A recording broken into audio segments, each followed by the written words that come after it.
Lagu ini saya persembahkan buat senior guru saya, Pak Yono. Semoga di masa purnanya selalu diberi kesehatan, kebahagiaan, dan keselamatan.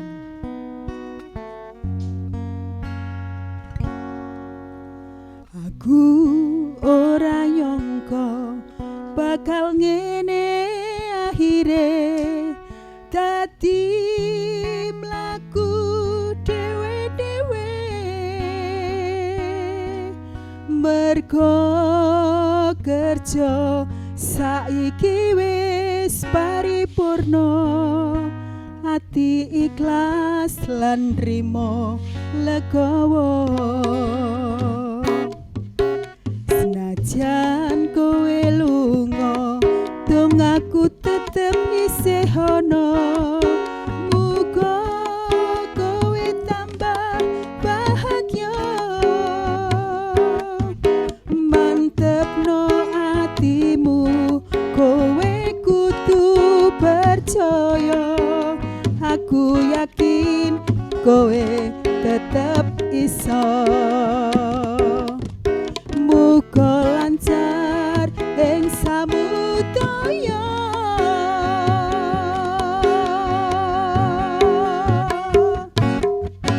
lilakno lungaku lurusno dalan mlakumu muga lancar kabeh urusanmu mlaku dhewe-dhewe kowe wis seleh atine muga Gusti maringi restune muga Gusti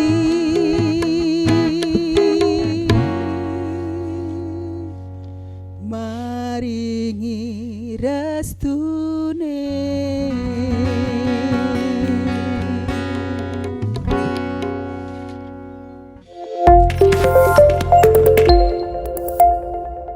Assalamualaikum warahmatullahi wabarakatuh. Selamat berjumpa kembali para pemirsa, para pendengar di acara Beluntas, Belajar itu Tanpa Batas. Keberhasilan sebuah sekolah tentu tidak akan lepas dari kehadiran seorang guru. Dan pada kesempatan yang berbahagia ini kami hadirkan seorang guru di SMA Negeri 4 Surakarta yang hampir mendekati 34 tahun mengabdi di SMA Negeri 4 Surakarta. Kita sambut beliau Pak Yono. Selamat pagi Pak Yono. Selamat pagi Pak Nanang. Bagaimana kabarnya? Alhamdulillah sehat walafiat. Oke, silakan monggo bisa menyapa pada pemirsa maupun pendengar di mana saja berada. Assalamualaikum warahmatullahi wabarakatuh. Waalaikumsalam Selamat warahmatullahi. pagi para pendengar dan para pemirsa, khususnya anak-anakku, para siswa maupun Bapak Ibu guru SMA Negeri 4 Surakarta yang saya cintai dan saya banggakan. Terima kasih Pak Yono, agar lebih mengingat kembali Pak Yono terutama pada alumni-alumni kita di SMA Negeri 4 Surakarta. Mungkin saya mohon izin untuk masker kita buka ya Pak Yono. Oke. Monggo bisa dibuka maskernya.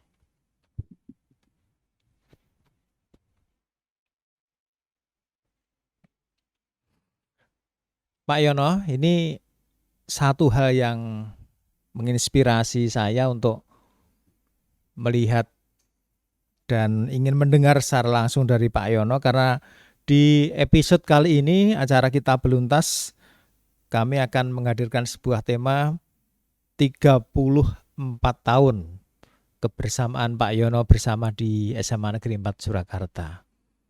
Kami tahu bahwa 1 bulan mendatang Pak Yono akan memasuki masa pensiun. Dan kebanyakan di antara kami yang muda-muda ini terutama mungkin juga para pemirsa, para pendengar dimanapun berada pengen tahu Pak Yono, sejarahnya Pak Yono itu di SMA Negeri 4 Surakarta mulai tahun berapa, dan mungkin juga banyak juga yang belum mengenal Pak Yono ini lahir kapan, di mana. Mungkin Pak Yono bisa cerita dari awal Pak Yono. Oke, terima kasih Pak Nanang. Saya ucapkan terima kasih dulu pada Pak Nanang beserta jajarannya yang telah memberikan satu kesempatan kepada saya menjelang saya purna tugas di SMA Negeri 4 Surakarta ini yang tadi sudah disebutkan, kurang lebih selama 34 tahun saya mengabdi di SMA Negeri 4 Surakarta yang kita cintai ini. Nama cukup jelas, nama saya diberikan oleh orang tua saya, nama Suyono. Itu mengandung makna Su itu bagus, Yono itu artinya jalan. Mungkin itu diartikan akan mendapatkan satu jalan yang bagus. Luar biasa. Ya, saya lahir di satu desa terpencil waktu itu di daerah Wonogiri. Ya. Mungkin Pak Nanang dan para pemirsa maupun pendengar juga tahu bahwa kondisi geografis Wonogiri itu kondisinya bukan main. Lahannya itu adalah tidak subur karena banyak bebatuan, batu kapur, sehingga logis kalau banyak para pemuda maupun penduduk itu melakukan mobilisasi ke kota dalam rangka untuk mencari nafkah. Nah, termasuk saya ini juga anak desa masuk kota, Pak Nanang. Berarti 61 tahun 60 tahun yang lalu Pak Yono dilahirkan. Kalau tidak salah, kalau saya lihat dari NIP-nya Pak Yono itu berarti dilahirkan di tahun 61 waktu itu. Saya juga tidak bisa membayangkan kondisi di daerah Wonogiri saat itu. Tapi yang menarik, sepanjang yang saya tahu, saudaranya Pak Yono itu banyak, Pak. Mungkin bisa diceritakan berapa bersaudara Pak Yono ini? Ya, terima kasih. Saudara saya itu sebanyak 8 orang. Saya dilahirkan kebetulan pada nomor 4. Nomor 4. Ya, nomor 4. Dari 8 bersaudara itu laki-lakinya cuma 2. Iya. Posisi di nomor 4 dan nomor 5. Jadi saya dengan adik saya. Kemudian menginjak ke pendidikan Pak Yono. Mungkin Pak Yono bisa sampaikan juga kami dari SD, SMP, SMA, kemudian masuk ke kota Solo itu tahun berapa dan masuk kuliah di mana, Pak? Ya, dari pendidikan SMA saya di SMA Negeri 2 Wonogiri. Ya. Lulus tahun 80. Kemudian saya oleh orang tua saya itu diminta untuk menjadi seorang pegawai negeri. Karena apa? Filosofinya kalau orang-orang desa itu menyebut bahwa anaknya itu bisa menjadi pegawai negeri itu disebut sebagai piyayi. Oh iya. Jadi stratifikasinya mungkin agak lebih stratifikasi yang agak mapan begitu ya, dibanding dengan yang mungkin tidak menjadi pegawai negeri kalau mungkin di swasta. Karena pertimbangannya masa saat itu ya memang mungkin begitu ya Pak. Ya, itu memang satu pemahaman masyarakat waktu itu di sana seperti itu. Sehingga saya melanjutkan kuliah di Universitas Negeri 11 Maret Surakarta. Saya masuk tahun 80. Sebenarnya waktu itu kan sistem dari penerimaan mahasiswa baru itu istilahnya ada tingkatan-tingkatan di dalam perguruan tinggi yang ada waktu itu dengan istilah Sipenmaru. Ya, kebetulan saya masuk di UNS itu masuk istilahnya grade 3. Jadi masuk tingkatan ketiga. Kalau yang satu itu adalah UGM, Undip dan lain sebagainya itu. Nah, di UNS karena waktu itu baru, saya kebetulan masuk di FKG dulu namanya, Fakultas Keguruan, yang saya juga tidak menyadari bahwa nanti saya akan masuk ke dunia pendidikan. Nah, padahal cita-cita saya dari SMA itu saya pengennya tidak jadi guru. Yeah. Walaupun orang tua saya itu udah kadang-kadang jangan masuk SMA, masuk aja SPG waktu itu gitu ya. Kalau waktu dulu kan SPG itu biasanya menjadi calon guru SD kalau tidak salah ya. Jadi waktu itu juga memang dari awal itu tidak ada cita-cita menjadi guru ya Pak Yono. Betul. Oh ya. Tapi begini, setelah masuk kemudian ke FKG waktu itu, kalau sekarang mungkin FKIP ya.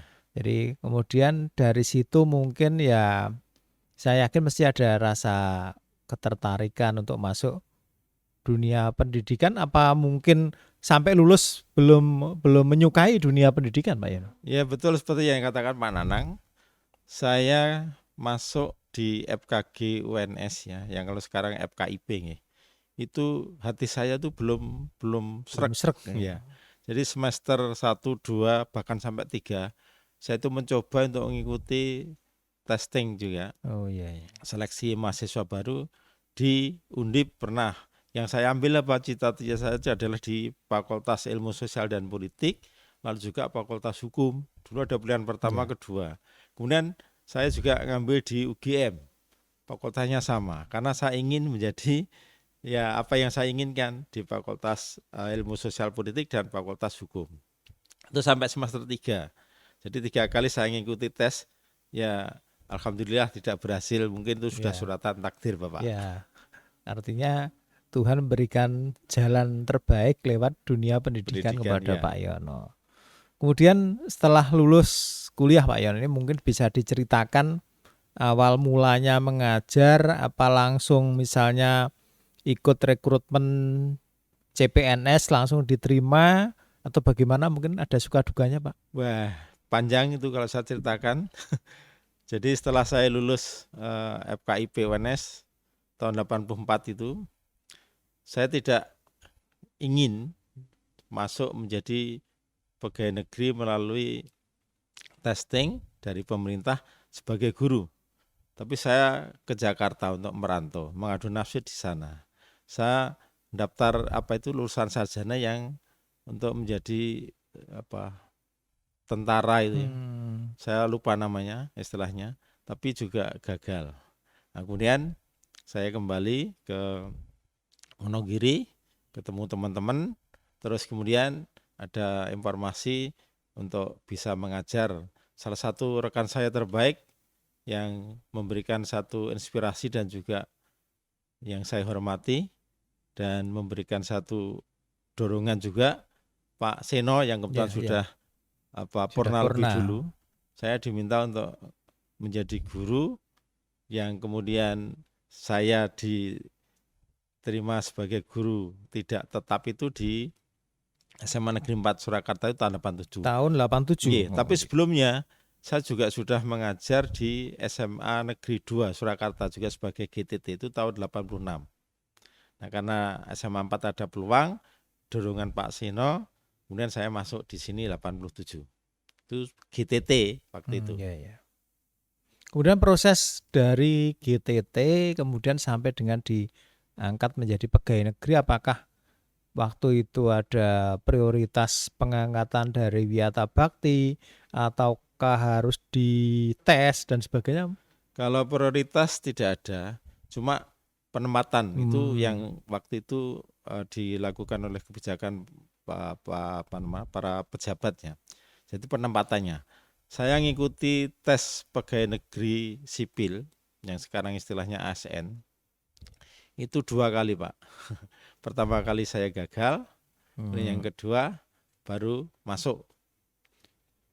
Dan kebetulan pada saat itu Menteri Pendidikannya itu saya masih ingat almarhum Bapak Nugroho Noto Susanto yang juga seorang ahli sejarawan.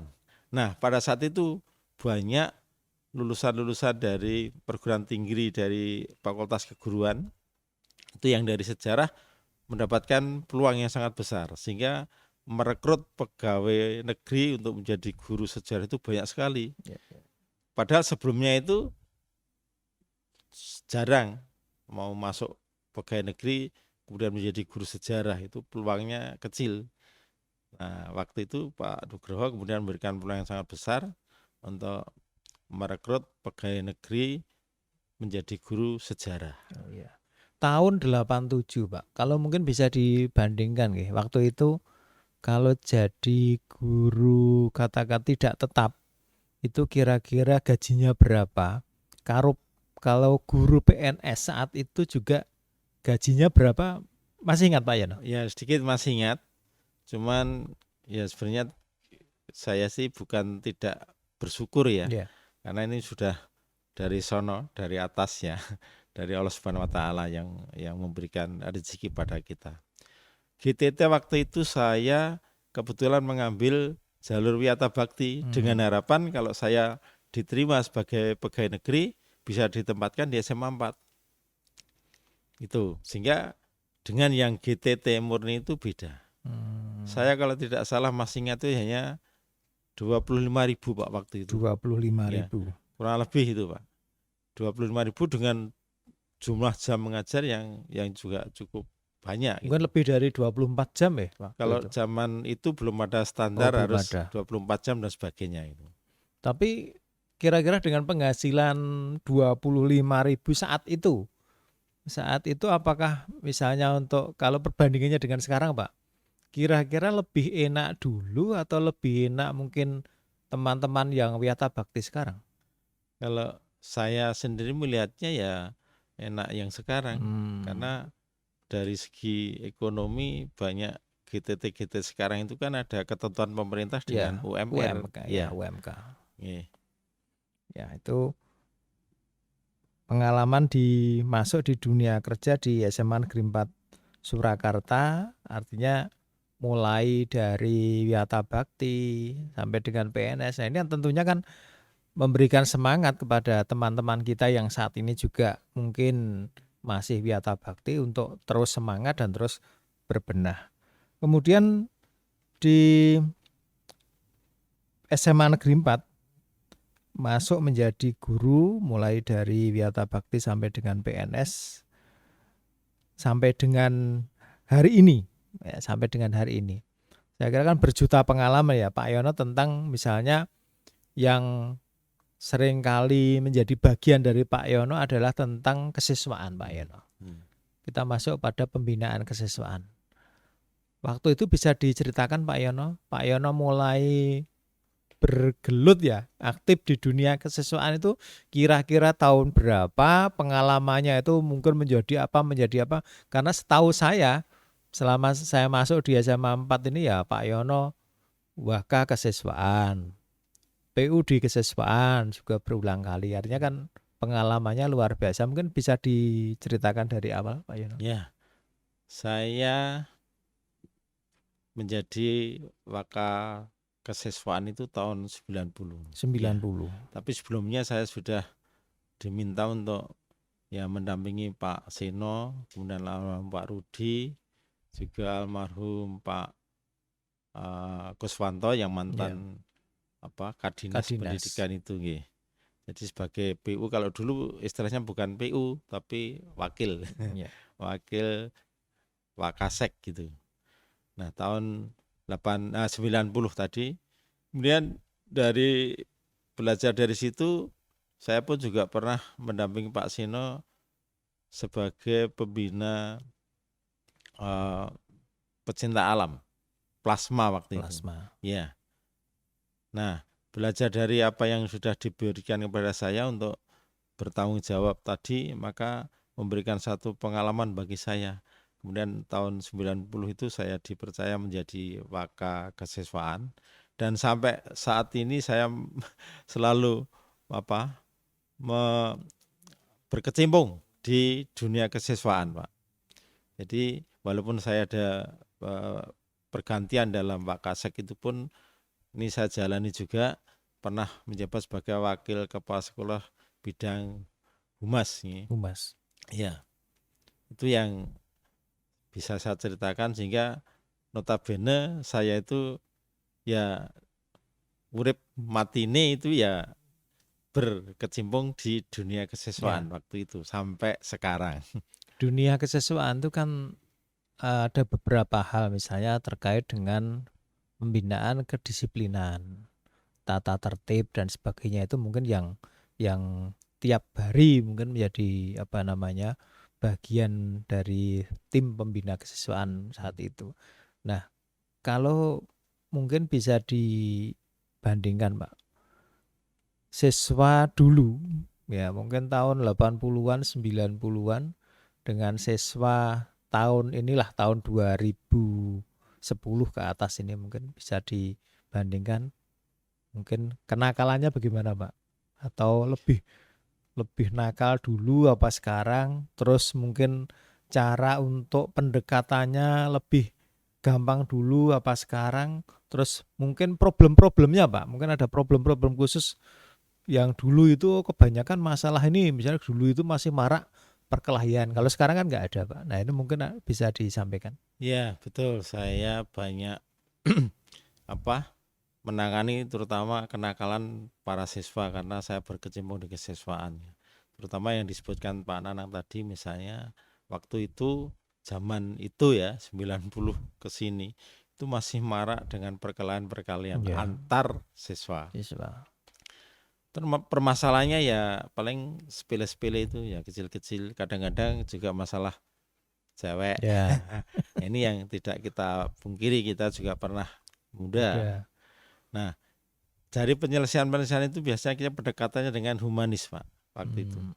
Sehingga dari sekolah dengan kerjasama dengan guru BK, lalu juga wali kelas, bahkan juga semua stakeholder ya, kami bisa menyelesaikan, melakukan pendekatan approach-nya itu dengan orang tua. Lah, kebanyakan anak-anak yang punya talenta seperti itu ya, artinya ada penyimpangan perilaku, itu waktu itu kebanyakan anak-anak dari ya orang-orang yang punya jabatan, bahkan ekonominya menengah Ya, ke menengah atas. ke atas. Ya. Tapi kalau sekarang lain sekali, berbanding terbalik. Sekarang kenakalan untuk berkelahi sampai jarang sekali. Yang sekarang ini kan lebih kepada kenakalan kemajuan intelektual. Ya, Nah, seperti penggunaan gadget dan lain gadget, sebagainya. karena kemajuan Iya. IT ya. Ya, sehingga kalau penanganannya sekarang dengan dulu kan sangat berbeda. Beda. Ya, itu mungkin yang dapat bisa saya sampaikan terkait dengan permasalahan-permasalahan yang menyangkut masalah kenakalan remaja, khususnya di kesiswaan yang merupakan tanggung jawab dari Wakasek kesiswaan. Ya. Ini kalau saya lihat di keseharian di SMA 4 sekarang Pak Eno, alumni-alumni 80-an, 90-an itu pasti kalau ke sini mesti yang pertama ditanyakan dulu di Pak Yono, karena ya mungkin waktu itu ya bintangnya di guru yang laki-laki itu mungkin Pak Yono, sehingga semua siswa, karena juga Pak Yononya aktif di bidang kesiswaan, mesti yang dicari pertama kalau pada main ini Pak Yono. Nah, saya yakin waktu dulu mesti ada kedekatan antara Pak Yono dengan ya alumni-alumni sekarang yang kebanyakan juga sukses Pak. Nah, apakah alumni yang sekarang sukses itu pasti dulu dari anak-anak yang pinter, baik, artinya ya halus gitu lah. Kalau mungkin ada yang dicontohkan, saya punya murid dulu itu sebetulnya ya nakal, tapi sekarang luar biasa menjadi orang yang sukses. Mungkin ada contoh-contoh itu Pak? Ya, banyak Pak, permasalahan-permasalahan yang terkait dengan masalah orang sukses itu kan tidak hanya parameternya dari siswa yang notabene adalah pinter dalam arti akademik ya, pengetahuan, tapi ternyata juga banyak anak-anak yang punya talenta yang nakal tapi belum mapan, dalam arti belum menyadari betul ya, belum kalau dia tuh jati sekolah, dirinya belum menemukan jati itu diri. juga banyak yang berhasil menjadi orang ya, katakan orangnya. Sambil contoh aja yang namanya Mas Rimang, saya lupa lengkapnya, tahun berapa saya lupa. Dan dia menjadi hakim di Kalimantan sana. Dulu IPS orang, bahkan dia tuh berani sama guru BP, sampai guru BP-nya aja nangis. Saya juga ngajar di kelasnya, tapi saya juga sering melakukan pendekatan itu. Saya tanya, besok kalau masuk fakultas apa yang diinginkan Mas Rimang? Saya mau ngambil ekonomi Pak, dan tidak main-main waktu itu. Mana pilihannya? UGM. Ya alhamdulillah dia diterima di UGM. Ini satu contoh kecil. Dan contoh yang lain dari kenakalan-kenakalan itu waktu SMA ternyata juga banyak yang ikut ekstrakurikuler. Kan banyak ekstrakurikuler macam-macam. Jadi dia kan banyak menyalurkan bakat minatnya itu melalui, misalnya saya itu kebetulan pegang di PI ya, di pasukan inti. Nah, itu Alhamdulillah sejak saya menjadi Wakasek Keseswaan merangkap sebagai pembina pasukan inti. Alhamdulillah baik. Artinya tumbuh berkembang sejak saat itu dan ternyata juga mampu bersaing dengan, dan sekolah-sekolahan waktu itu belum punya pasukan inti itu. Pasukan Sehingga inti itu. apabila ada acara-acara momen-momen penting di kota Surakarta ini biasanya yang dipanggil adalah SMA 4 dari untuk bawa bendera merah putihnya atau mungkin semacam apa itu. Kalau 17-an itu apa? Tanggal 18-nya itu loh. Apa parade itu ya? Ya, semacam itulah. Itu biasanya juga kita dimintai untuk ini menyiapkan anak-anak yang. Nah, dari anak-anak yang tadinya dari segi pengetahuan kan kebanyakan ya biasa-biasa saja. Tapi setelah masuk di ekstrakurikuler dia akan terbentuk dan menyadari akan dirinya sendiri. Hal ini bisa kita lihat banyak contoh dari anak-anak yang alumni SMA 4 ekstrakurikulernya itu pasukan inti. Itu banyak yang masuk di Akpol, lalu juga di Akmil. Nah, sampai sekarang juga cukup banyak yang masuk di punya jajaran di. Ya mungkin bisa ABRI disebutkan dan Pak Yono sebagainya. ini, siapa tahu beliaunya nanti juga bisa menyaksikan acara ini Ya, yang salah satu ya. contoh yang backgroundnya ya dari ekstrakurikuler pasukan itu adalah Mas Kusumo. Kusumo itu sekarang pangkatnya kalau tidak salah AKBP. Ya, AKBP. Ya, di Akpol dia menjabat sebagai Wakapolresta Banyuwangi. Ya. Kemudian Ardian itu sekarang, kalau Ardian ini dulu tidak ikut di PI tapi ya banyak dia melihat kegiatan-kegiatan PI itu juga mungkin dia belajar dari situ sehingga dia bisa diterima di Akpol. Sekarang menjabat sebagai Kapolres di daerah Sumatera sana ada. Ada lagi satu yang ini juga dari PI, ekskulnya pasukan inti, Mas Sandy. Sandy saya lupa angkatan tahun berapa. Itu juga sekarang menjabat sebagai Kapolres mana? Sumatera itu Ogan Ilir. Baru aja diangkat di sana. Belum lagi yang lain yang di Akmil itu pernah ada satu alumni SMA 4 yang masuk pasukan inti ya, ekskulnya itu menjadi Dandim di Bekasi, itu Letnan Kolonel Anan Nurrahman. Nah, sekarang mungkin masih bekerja di Jakarta. Kemudian ada lagi yang dari Auri juga ada. Dan masih banyak yang bisa saya ceritakan, sebenarnya cukup banyak. Bahkan SMA 4 itu mencatatkan sebagai Paskibra tingkat nasional itu beberapa kali, Pak. Bahkan sampai mengalahkan Taruna Nusantara yang waktu itu menjadi ikonnya di Paskibra. Tahun berapa ya? Saya lupa itu. Kira-kira. Pokoknya 90-an. Ya. Yang dia menjadi pengibar bendera. Namanya Yuda Darmawan, dia kebetulan juga sebagai ketua OSIS. Nah, sekarang nggak tahu sekarang posisinya di mana, sebagai apa. Ini yang menjadikan satu inspirasi dan motivasi pada anak-anakku, para siswa SMA Negeri 4 Surakarta. Ternyata tidak hanya mengandalkan IQ-nya, artinya intelijensi kontennya, tapi juga dari kemampuan-kemampuan yang lain. Itu akan menjadi jalan anak-anak untuk bisa berprestasi. Demikian. Ya, ini pengalaman yang luar biasa ini, sekaligus saya juga ingin menyapa alumni-alumni SMA 4 yang tahun 80-an, 90-an sampai saat ini yang diajar, dididik oleh Pak Yono ya. Ini disapa Pak Yono semuanya ya. Mudah-mudahan dengan mengikuti acara ini dapat mengingat kembali kenangan masa-masa SMA. Kemudian Pak Yono, mendekati masa purna, ini tentunya ada harapan-harapan yang ingin disampaikan Pak Yono. Yang pertama, harapan untuk kami yang muda-muda, guru-guru di SMA Negeri 4 Surakarta, mungkin ada pesan-pesan dari Pak Yono.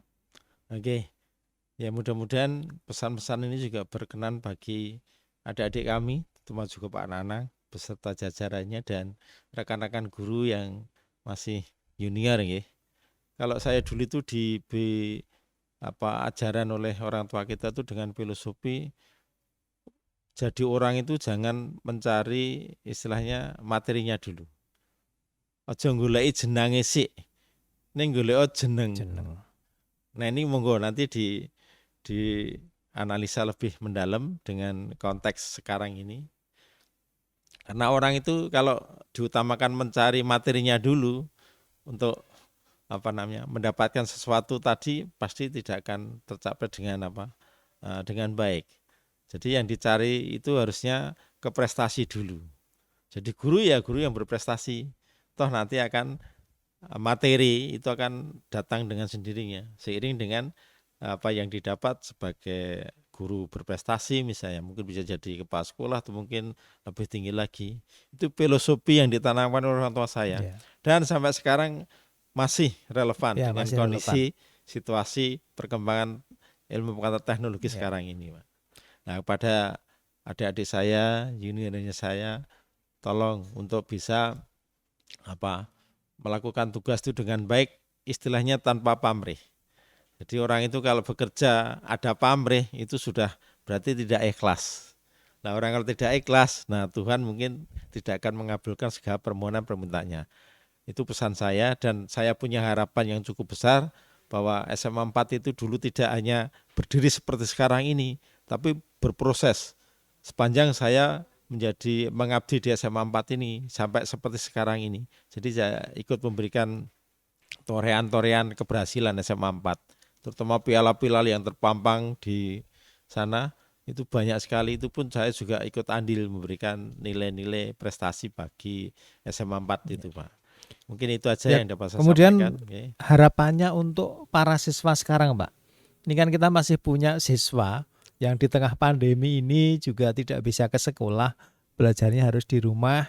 Saya juga minta pesan-pesan dari Pak Yono untuk para siswa sekarang yang masih belajar di SMA 4. Ya, pada anak-anakku, para siswa yang sekarang bangsa kita baru dilanda pandemi COVID-19 dan tidak hanya Indonesia, itu seluruh dunia dan juga berdampak kepada berbagai bidang, terutama adalah bidang pendidikan. Nah, kebijakan pemerintah yang diambil sekarang ini kan dengan PJJ daring. Maka untuk itu saya berpesan dan wanti-wanti kepada anak-anakku, para siswa, belajarlah dengan baik, dengan tulus dan ikhlas. Ya. Dan dengan adanya kondisi ini menjadi pembelajaran bagi anak-anak, juga pembelajaran bagi manusia. Jadi ternyata Tuhan itu kalau memberikan sesuatu itu dengan mudahnya. Mungkin dengan adab, karena mungkin introspeksi bagi dirinya manusia itu banyak dosa dan sebagainya. Nah, untuk anak-anakku para siswa, ya ini juga jadikan satu momentum untuk berinovasi. Karena dengan kemajuan sains dan teknologi, utamanya adalah IT ini yang akan membawa. Tapi saya pesan, jangan anak-anak sebagai generasi muda itu diperbudak oleh kemajuan teknologi, artinya IT-nya itu. Tapi justru Anda yang harus memanfaatkan. Jangan malah menjadi budaknya IT. Itu aja, terima kasih. Ya. Kemudian yang terakhir tentunya adalah pesan untuk para alumni, karena ini para alumni yang jumlahnya mungkin ribuan ini juga bisa melihat dan mendengarkan acara ini, Pak Yono. Ya, oke. Untuk anak-anakku para alumni SMA Negeri 4 Surakarta atau Sumatera Catur, saya berharap anak-anak dulu dibesarkan di SMA 4. Tentu saja Anda harus ingat alma maternya. Nah, monggo untuk ingat alma mater itu, sekolah tidak menginginkan kalian, para alumni yang sudah berhasil itu memberikan sesuatu yang bersifat materi. Tapi satu bentuk dukungan, dorongan, ya, mungkin juga menginspirasi, mungkin juga mengedukasi kepada para siswa SMA 4 ini. Nah, terbukti banyak juga yang sudah berhasil dengan adanya perkumpulan dari para alumni yang bermacam-macam di SMA 4 ini juga sudah berkontribusi banyak. Karena di dalam aturan pemerintah sekarang ini kan juga ada istilah stakeholder, itu juga tidak hanya dari orang tua tapi juga dari para alumni. Saya lihat banyak memberikan manfaat untuk proses pendidikan di SMA 4 seperti yang banyak diberikan oleh para alumni ya, berbentuk misalnya sumbangan kepada anak-anak yang tidak mampu, misalnya dengan kondisi pandemi ini diberi HP. Ini kan juga satu contoh yang sangat baik dan positif, juga mengedukasi, sehingga akan memberikan satu inspirasi kepada para siswa yang nantinya juga menjadi alumni gitu. Ya, saya kira itu Pak Yono. Terima kasih atas kehadirannya. Semoga selalu sehat ya dalam lindungan Tuhan Yang Maha Esa. Amin. Diberikan nikmat, sehat, ya, diberikan rezeki yang luas, dan juga karena sehat kan menyebabkan kita bugar. Karena Pak Yono itu kalau dilihat dari visnya kan kayaknya ya masih 40-an lah gitu ya. Nggih, ngaten nggih Pak Yono, matur nuwun. Pemirsa dan para pendengar, pada saatnya memang seorang guru harus pensiun menjadi pengajar. Namun janganlah pensiun sebagai pendidik. Saya Nanang Enwanto, SMA Negeri 4 Surakarta, mohon diri. Salam sehat selalu. Assalamualaikum warahmatullahi wabarakatuh. Waalaikumsalam warahmatullahi wabarakatuh.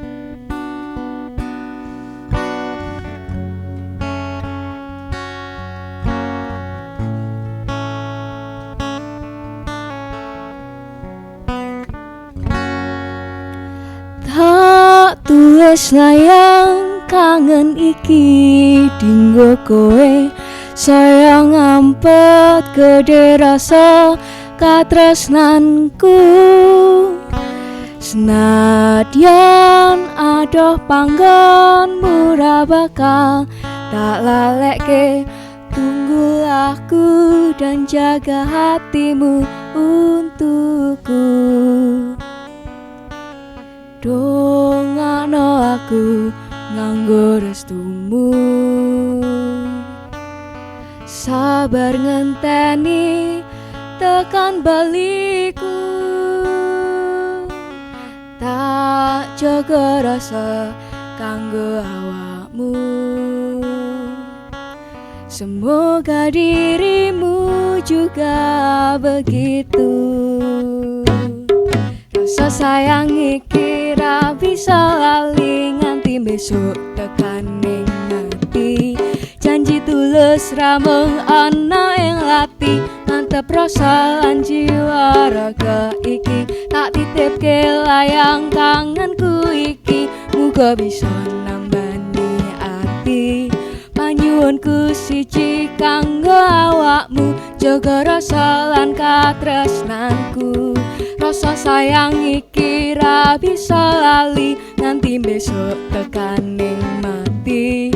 Janji tulus ra mung ana ing lati, mantep rasa lan jiwa raga iki. Tak titipke layang kangenku iki, muga bisa nambani ati.